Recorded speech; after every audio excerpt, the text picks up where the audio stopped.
بسم اللہ الرحمن الرحیم۔ پریشانی اور مصیبت سے نکلنے کا نبوی نسخہ۔ آج آپ کو وہ نسخہ بتاؤں گی پریشانی اور مصیبت سے نکلنے کا، جس کو اللہ کے نبی نے استعمال کیا ہے، جس کا ورد اللہ کے نبی نے کیا، پھر اللہ نے اس نبی کو ایک ایسی مشکل سے نکالا جس سے نکلنا ناممکن اور محال تھا۔ کیا آپ جانتے ہیں وہ نبی کون تھے؟ وہ نبی تھے حضرت یونس علیہ السلام۔ مچھلی کے پیٹ میں تھے تو پھر وہ کلمہ پڑھتے تھے، لا الہ الا انت سبحانک انی کنت من الظالمین۔ تیرے سوا کوئی عبادت کے لائق نہیں، پاک ہے تو، بے شک میں گناہ گاروں میں سے ہوں۔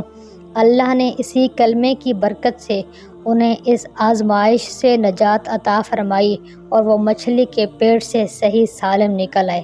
حضور صلی اللہ علیہ وسلم نے فرمایا، حضرت یونس علیہ السلام نے جو دعا مچھلی کے پیٹ میں کی تھی، اسے جو مسلمان بھی کسی مقصد کے لیے پڑھے گا، اس کی دعا قبول ہوگی۔ سبحان اللہ۔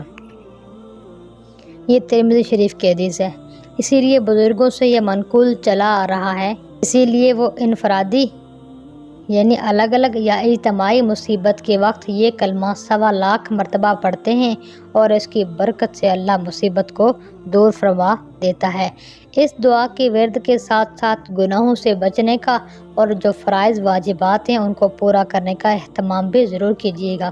فرائض بھی ادا کریں اور اللہ سے دعا بھی کریں، اور نبوی نسخے بہترین ہیں لوکل اور دوسرے عاملوں کے پاس جانے سے، لٹیروں کے پاس جانے سے، جو آپ سے پیسے مانگ کے کہتے ہیں آپ کی حاجتیں پوری ہو جائیں گی۔